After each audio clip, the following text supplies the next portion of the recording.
When people think of ancient Egypt, they rarely think of kings from Nubia.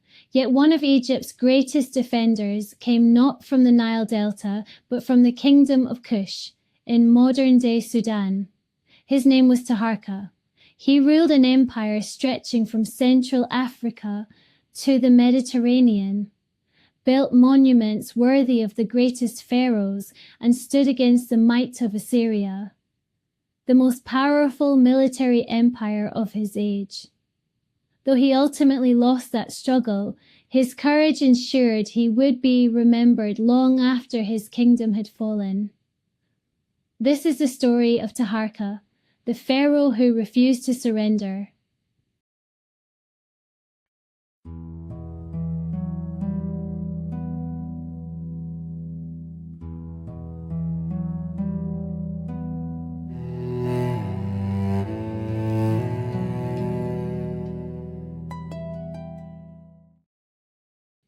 Taharqa was born around 690 BC into the royal family of Kush, south of Egypt along the Nile.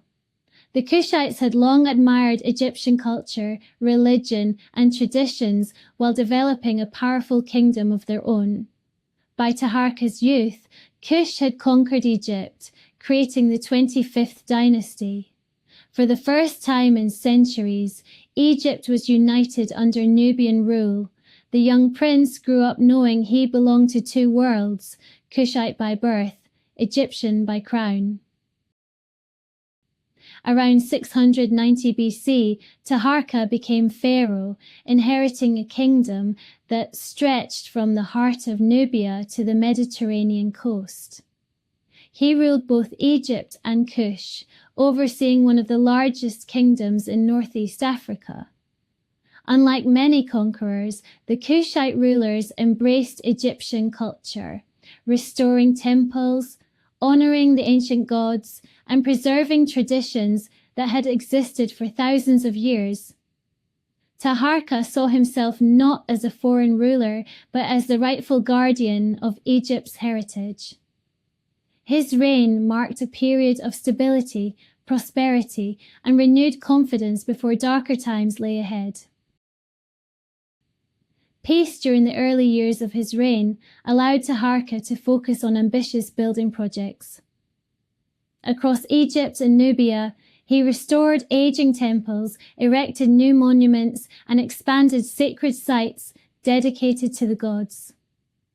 At Karnak, one of Egypt's holiest temple complexes, he commissioned impressive columns and shrines that still bear his name today. These projects were more than displays of wealth.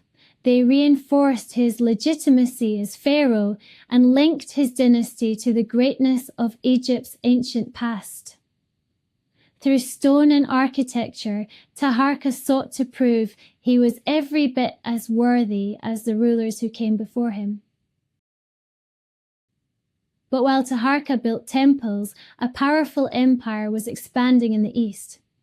The Neo-Assyrian Empire had become the most feared military force of its age. Its disciplined armies conquered kingdom after kingdom, using overwhelming force and demanding tribute from those who submitted. As Assyria pushed toward the Mediterranean, conflict with Egypt became almost inevitable. Soon, Taharqa would face the greatest challenge of his reign. Taharqa refused to submit to Assyrian expansion.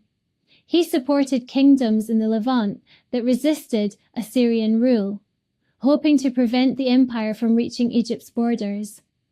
His actions brought him into direct conflict with one of history's most formidable military powers. In 671 BC, King Esarhaddon invaded Egypt. Despite determined resistance, Taharqa was forced to retreat after the important city of Memphis fell to the Assyrian army. Although defeated, he did not accept the loss of his kingdom. Instead, he waited for another chance to fight. After the Assyrians withdrew, Taharqa returned and briefly regained control of much of Egypt. His victory, however, was short-lived.